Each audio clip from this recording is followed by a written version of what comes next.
தேமுதிக வந்து என் கூட்டணிக்கு வரும்னு கலைஞரே நம்ப ஆரம்பிச்சிட்டாரு. எந்தெந்த ஊரில் காலையில் 6 மணிக்கு பாரில் சரக்கு வைக்கிறாங்க, அதிகாலையில் 3 மணிக்கு சரக்கு வாங்க முடியுது எல்லா இடத்துலையுமே. இதை பற்றிலாம் எழுத மாட்டாங்க. ஒரு புறக்கணிச்சா ஏற்றுக்கிறீங்களா? தேர்தலில் வாக்களிக்கணும் அப்படின்றது வந்து ஒவ்வொரு வாக்காளரின் கடமை. அதாவது விக்கிரவாண்டி தொகுதியில் இருக்க ஏடிஎம்காரங்க பண்ணியிருக்காங்க. அவங்க பாமக வாக்களிச்சிருப்பாங்க, நாம் தமிழர் வாக்களிச்சிருப்பாங்க, நோட்டாலோட போட்டிருப்பாங்க. இந்த பத்திரிகைக்காரங்களுக்கு வந்து எப்படின்னா, கள்ளச்சாராயத்தில் வந்து 69 பேர் செத்து போயிட்டாங்க. கள்ளச்சாராயத்தை ஒழிச்சாங்களா? அதுக்கு பிறகு எந்தெந்த ஊரில் கள்ளச்சாராயம் விற்கிறாங்க, எந்தெந்த ஊரில் சந்து கடையில் விற்கிறாங்க, எந்தெந்த ஊரில் காலையில் 6 மணிக்கு பாரில் சரக்கு வைக்கிறாங்க, அதிகாலையில் 3 மணிக்கு சரக்கு வாங்க முடியுது எல்லா இடத்துலையுமே. இதை பற்றிலாம் எழுத மாட்டாங்க. ஒரு பத்திரிகைக்காரனை என்ன, நாட்டில் நடக்கிற தவறுகளை சுட்டி காட்டணும். ஆளும் அரசனுக்கு எதிராக தவறுகளை சுட்டி காட்டணும். அந்த காலத்தில் புலவர்கள் இருந்தாங்க, இந்த காலத்தில் பத்திரிகையாளர்கள் இருக்கணும். அதை விட்டு இவங்க ஜால்ரா அடிக்கிறதே நோக்கமாக இருக்காங்க.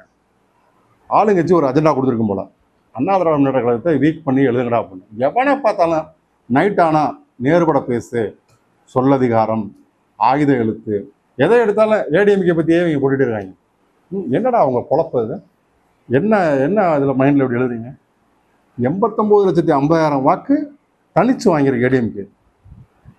திராவிட முன்னேற்ற கழகம் அப்படி கிடையாது. பிசிகா நைட்டில் தூங்கும்போது கூட, எலெக்ஷனுக்கு ஒரு 10 நாளைக்கு முன்னாடி வரைக்கும் தூங்கும்போது கூட கயிறை கட்டி திருமாவளவன் ஒரு பக்கம், முத்தரசன் ஒரு பக்கம், பாலகிருஷ்ணன் ஒரு பக்கம், இவங்களை பூரா இழுத்து பிடிச்சி காங்கிரஸில் செல்வ பிறந்த தலைவர் அவரே ஒரு பக்கம் இழுத்து பிடிச்சி கட்டி போட்டு தூங்குற மாதிரி தூங்கியிருப்பார் ஸ்டாலின். ஏன்னா கூட்டணி இல்லைன்னா ஜெயிக்க முடியாதுங்கிறது திராவிட முன்னேற்ற கழகத்துக்கு தெரியும். அப்படி ஒரு கூட்டணி அமையலை அப்படிங்கிறது அண்ணா திராவிட முன்னேற்ற கழகத்துக்கு ஒரு சின்ன டிராபேக். அதை பற்றி ஒன்றும் இல்லை. தனிச்சு நின்று வாக்கு வங்கியை ப்ரூவ் பண்ணியிருக்கல.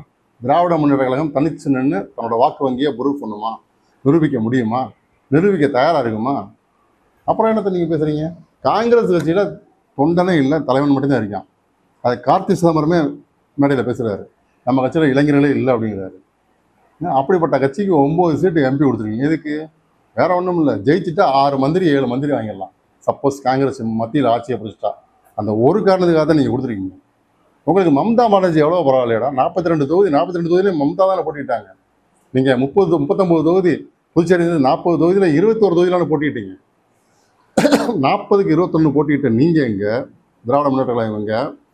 42க்கு மொத்தமாக போட்டிட்ட மம்தா பானர்ஜி எங்கே? இது யார் பெரிய லீடரு? ஸ்டாலினா மம்தாவா? அப்படி இருக்க எதுக்கு எடுத்தாலும் அண்ணா திராவிட முன்னேற்ற கழகத்தை குறை சொல்லியே எழுதுறதை விட்டு தள்ளுங்க. நியாயமாக எழுதுங்க. ஆம்ஸ்ட்ராங் கொலை வழக்கில் போலீஸ் வந்து ஒரு சரியான ஒரு நடவடிக்கையை எடுத்துகிட்டு இருக்காங்க. அப்படியே நூல் பிடிச்சி கரெக்டாக போயிட்டு இருக்காங்க. ஆனால் நடவடிக்கை எடுக்கிறதுக்கு காரணம் சொல்கிறாங்க பார்த்தீங்களா இந்த பத்திரிகைக்காரங்க. ஆம்ஸ்ட்ராங் வந்து ஒரு ரவுடி மாதிரி சித்திரிக்காங்க பார்த்தீங்களா? ஆம்ஸ்ட்ராங் வந்து பி கிரேட் ரவுடி அப்படின்றதெல்லாம் இப்போ எழுதுறாங்க பார்த்தீங்களா? இது வந்து ரொம்ப தவறான விஷயம். ஒரு காலத்தில் அவர் அப்படி இருந்திருக்கலாம். ஆனால் இப்போ அவர் தலைவர், அவர் ஏரியாவில் அவர் வந்து ஒரு ஹீரோ மாதிரி. செல்வ பெருந்தகை மேலே கூட தான் அவர் மேலே கொலை முயற்சி வழக்கு இருக்குது, ஆடிட்டர் பாண்டியன் கொலை வழக்கு இருக்குது அப்படின்லாம் அண்ணாமலை பேட்டி கொடுத்தாரு. செல்வ பெருந்தகை 1 கோடி ரூபா நஷ்டஈடு கேட்டு கேஸ் போட வேண்டியானே? கேஸ் போட்டாரா? அதெல்லாம் விட்டார். செல்வ பெருந்தகை என்ன சொன்னார்? நான் தலித் என்பதால் என்னை வந்து தாக்குறாங்க அப்படின்ற மாதிரி அவர் ஜாதி பிரச்சனை உள்ள விட்டுறாரு. அண்ணாமலை என்ன சொல்கிறாரு? செல்வ பெருந்தகை என்னும் காங்கிரஸ் கட்சி தலைவரை பற்றி பேசிகிட்டு இருக்காரு. அவர் தலித் தலைவர் அப்படின்றனால என்னை பற்றி பேசுகிறாங்க அப்படின்னு சொல்கிறாரு. ஸோ இந்த அரசாங்கம் காவல்துறையை வச்சுக்கிட்டு ஆம்ஸ்ட்ராங் மேலே கூட ஒரு பழியை சுமத்தி ரவுடியை தான் ரவுடி கொண்டாங்க அப்படின்ற மாதிரி கொண்டு வர்ற மாதிரி இவங்க இஷ்டத்துக்கு பத்திரிகையாளர்கள் எழுத விட்டுட்டே இருக்கு. உண்மை என்னன்னு எழுதணும். ஒரு தலைவர் முன்னாடி எப்படியா இருந்திருக்கலாம், அது இப்போ அவர் என்ன கேடரில் இருந்தார் அப்படின்றத முக்கியம். அவர் மேலே கடைசியாக ஒரு 5-6 வருஷமாக எந்த கேஸும் கிடையாது. அவர் 7 வழக்கில் இருந்திருக்காரு, 7லையுமே ஒரு விடுதலை வாங்கியிருக்காரு. ஸோ அவர் மேலே எந்த கேஸும் கிடையாது. அவர் மேலே ரவுடி பட்டியலாம் கிடையாது. ஒரு காலத்தில் இருந்திருக்கலாம். இப்போ நல்ல மனுஷனாக தான் இருந்திருக்காரு. ஏரியாவில் வந்து ஹீரோ மாதிரி தான் இருந்திருக்காரு. அவரையே நீங்கள் இதெல்லாம் எழுதணும் அப்படின்னு அந்த பத்திரிக்காரங்க பண்ணுறது ரொம்ப ரொம்ப தப்பான விஷயம். அப்புறம் அந்த பத்திரிக்காரங்க திருப்பி இன்னொரு விஷயத்தை எழுதிட்டே இருக்காங்க. விக்கிரவாண்டி இடைத்தேர்தல் இதுவும் 2024 பார்லிமெண்ட் எலெக்ஷன் முடிஞ்சு போன எலெக்ஷனும் 2026 தேர்தல் திமுக வெற்றிக்கு ஒரு முன்னோட்டமாக இருக்கும் அப்படின்ற மாதிரி எழுதிட்டு இருக்காங்க. இவங்களுக்குலாம் யார் இந்த ஐடியா கொடுத்தாலும் எனக்கு ஒன்றும் புரியல. இந்த பத்திரிகையாளங்களாம் முன்னாடி இருக்க நிகழ்ச்சியெல்லாம் வந்து படித்து பார்ப்பாங்களா, அனலைஸ் பண்ணி பார்ப்பாங்களா, முன்னாடி நடந்த தேர்தல் நிகழ்ச்சியெல்லாம் அப்படின்னு எனக்கு ஒன்றும் புரியல. சில நிகழ்வுகளை ஞாபகப்படுத்தணும். 2006, 2011 தேர்தல் அந்த இடைப்பட்ட காலத்தில் 2006 தோத்த பிறகு தேமுதிக கட்சியில் ஒரே ஒரு விஜயகாந்த் ஒரே ஒருத்தர் எம்எல்ஏ ஆகிறாரு. 2006 அவர் எம்எல்ஏ இருக்காரு. ஏடிஎம்கேல கிட்டத்தட்ட 65 எம்எல்ஏ இருக்காங்க. ஆனால் அந்த பத்திரிகாரங்க என்ன பண்ணாங்க தெரியுமா? அப்போ எழுதுனாங்க. எப்படி எழுதுனாங்க? 2ஆம் இடத்திற்கு வந்த தேமுதிக, 3ஆம் இடத்துக்கு தள்ளப்பட்ட அதிமுக, அண்ணா திராவிட அடுத்த எதிர்கட்சி தலைவர் விஜயகாந்த், ஆளுங்கட்சி திமுக, அண்ணா திராவிட முன்னேற்ற கழகம் ஒளிந்தது இப்பெல்லாம் அழிக்கிறாங்க. 65 எம்எல்ஏ வச்சிருந்த அண்ணா திராவிட முன்னேற்ற கழகம் 3ஆம் இடத்துக்கு போயிருச்சான். தேமுதிக தான் 2ஆம் இடத்துக்கு வருமா?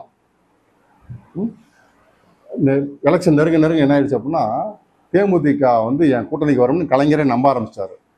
அவருக்கு தேமுதிகவோட கூட்டணி வச்சா தான் அடுத்த ஆட்சியை பிடிக்க முடியும்ன்றது அளவுக்கு அவர் நம்பிக்கைக்கு வந்துட்டார். ஏன்னா தேமுதிக அந்த அளவுக்கு வளர்ந்துருச்சு. ஆனால் அவங்க எழுதுனதெல்லாம் எப்படி இருந்தாங்க? ஏடிஎம்கேவோட வளர்ந்துருச்சு அப்படின்னு எழுத ஆரம்பிச்சிட்டாங்க. தேமுதிக கலைஞர் கூட்டணி கூப்பிட்றாரு அப்படின்னாவே அதை காங்கிரஸ் மாதிரியோ பாமக மாதிரியோ விடுதலை சிறுத்தைகள் மாதிரியோ அது ஒரு கட்சி, அது ஒரு சின்ன கட்சி. கூட்டணி எப்படி கூப்பிடுவாங்க? ஒரு பெருங்கட்சி ஏடிஎம்கே டிஎம்கே கூட்டணி கூப்பிடுமா? இல்லை டிஎம்கே ஏடிஎம்கே கூட்டணி கூப்பிடுமா? ஏன்னா இவங்க தலைமை பண்பு இருக்கிறவங்க. அப்போ கூட்டணிக்கு ஒருத்தரை கூப்பிடுறாரு, கலைஞர் கூப்பிட்றாரு அப்படின்னாவே அந்த கட்சி சின்ன கட்சி தான். அப்புறம் அதையே அண்ணா திராவிட முன்னேற்ற கழகத்தை விட தேமுதிக முன்னாடி போயிடுச்சு எழுதணும். அப்படி ஒரு தைரியம் தான் தேமுதிக தனிச்சு போட்டுட்டு இருக்கணும். ஏன்னா அப்படிலாம் எழுதுறதுனால தான் இந்த பத்திரிகாரங்களோட இயல்பு தன்மை, அவங்கள பற்றின ஒரு நம்பகத்தன்மை குறைஞ்சிக்கிட்டே வருது. இப்போ சமீபத்தில் ஒன்றும் இல்லை, விக்கிரவாண்டி எலெக்ஷன் ரிசல்ட் டிஎம்கே ஜெயிச்சிருச்சு. என்ன சொல்கிறாங்க நீங்கள்?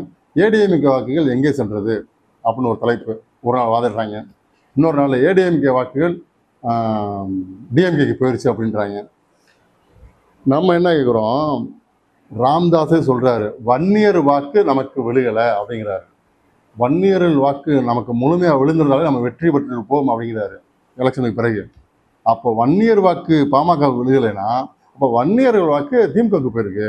ஏடிஎம்கேக்காரங்க வாக்கு நாம் தமிழருக்கும் நோட்டாவுக்கும் பாமகவுக்கும் போயிருக்கு. அப்படித்தானே எடுத்துக்கிறோம். அதுக்காக ஏடிஎம்காரன் பூரா டிஎம்கேக்கு போட்டான், வன்னியர்கள் மட்டும் பாமகவுக்கு போட்டாங்க அப்படின்னா பாமக ஜெயிச்சிருக்கணும்ல. அப்போது எல்லா கட்சியும் ஒரு கட்சி போட்டியிடலை அப்படின்னா தொண்டர்கள் யாருக்காக ஒரு ஆள் வாக்களித்தே செய்வாங்க. அதை ஒரு டிபேட் எடுக்கிற அளவுக்கு உங்களுக்கு அது ஒன்றும் பெரிய விஷயம் கிடையாது. தேர்தலில் புறக்கணிச்சிருக்கலாமா? புறக்கணிச்சா ஏற்றுக்கிறீங்களா? தேர்தலில் வாக்களிக்கணும் அப்படின்றது ஒரு ஒவ்வொரு வாக்காளரின் கடமை. அதாவது விக்கிரவாண்டி தொகுதியில் இருக்க ஏடிஎம்காரங்க பண்ணியிருக்காங்க. அவங்க பாமக வாக்களிச்சிருப்பாங்க, நாம் தமிழர் வாக்களிச்சிருப்பாங்க, நோட்டாலோட போட்டிருப்பாங்க. அது வன்னியர்கள் வேணால் நீங்கள் மாற்றி போட்டுக்கலாம், டிஎம்கேக்கு போட்டுக்கலாம். ஏன்னா வன்னியர்கள் அமைச்சர்கள் முழுசாக இறங்கி விளாத்தாங்க. ரெண்டாவது, ஒரு தொகுதிக்குள்ள 30 அமைச்சர்கள் இறங்கி விளாகுறாங்க, ஊராட்சி வாரியாக பிரிச்சுக்கிட்டு. அதை எப்படா நீங்கள் 2026 தேர்தலுக்கு முன்னோடின்னு சொல்ல முடியும்? 2026 தேர்தலில் 30 அமைச்சரும் போய் 234 தொகுதியிலும் மாற்றி விளாக போகிறாங்களா? அதெல்லாம் கிடையாது. அந்த 30 அமைச்சர்களும் அவங்களே முக்கி தைக்கிதான் ஜெயிக்க முடியும் அவங்கவுங்க தொகுதியில். துரைமுருகன் அப்படியே 1 லட்சம் ஓட்டில் ஜெயிச்சுருவாரா? துரைமுருகன் காட்பாடி தொகுதியை விட்டு வேறு தொகுதிக்கெலாம் பிரச்சாரத்துக்கு போவாரா? இப்படி ஒவ்வொரு அமைச்சரும் அவங்கவுங்க தொகுதியை விட்டுட்டு எல்லா தொகுதிக்கும் பிரச்சாரத்துக்கு போவாங்களா? அவ்வளோ பெரிய ஆட்கள் அவங்க. 2026 தேர்தலில் அவங்கவுங்க மந்திரிகள் அவங்கவுங்க தொகுதியில் அவங்கவுங்க வேலையை தான் பார்ப்பாங்க. அவங்க ஜெயிக்கிறதே ரொம்ப அப்படியே முட்டி மோதி வர்ற மாதிரி இருக்கும். இதை விக்கிரவாண்டி தேர்தல் இடைத்தேர்தல் எப்படி ஒப்பிடலாம்? 2026 தேர்தலில் அந்தந்த தொகுதியில் அவங்கவுங்க வேலை ஆக போகிறாங்க. அன்னைக்கு ஏடிஎம்கேல கேண்டிடேட் வெயிட்டாக இருந்தால் மந்திரிகள் தோக்க போகிறாங்க. ஜெகன்மோகன் ரெட்டி 155 தொகுதி ஜெயிச்சார் 2019. 2024 என்ன ஆயிடுச்சு? வெறும் 17 தொகுதியில் ஜெயிச்சிருக்காரு. அத்தனை அமைச்சர்களும் அவுட்டு. ஜெகன்மோகன் ரெட்டி தான் ஜெயிச்சிருக்காரு. இன்னும் ஒரு 2-3 பேர் ஜெயிச்சிருக்காங்க பழைய மந்திரிகள்லாம். எப்படி என்னாச்சு? அதெல்லாம் யாருக்கும் வெற்றி நிரந்தரம் அல்ல, தோல்வியும் நிரந்தரம் அல்ல. அண்ணா திராவிட முன்னேற்ற கழகம் இந்த பத்திரிகையாளர்களின் சதியையும் மீறி முறியடித்து மீண்டும் வெற்றி பெற்று 2026 ஆட்சி அமைக்கும் என்பது எங்களது அண்ணா திராவிட முன்னேற்ற கழக தொண்டர்களின் லட்சியமாக இருக்கும். நன்றி, வணக்கம்.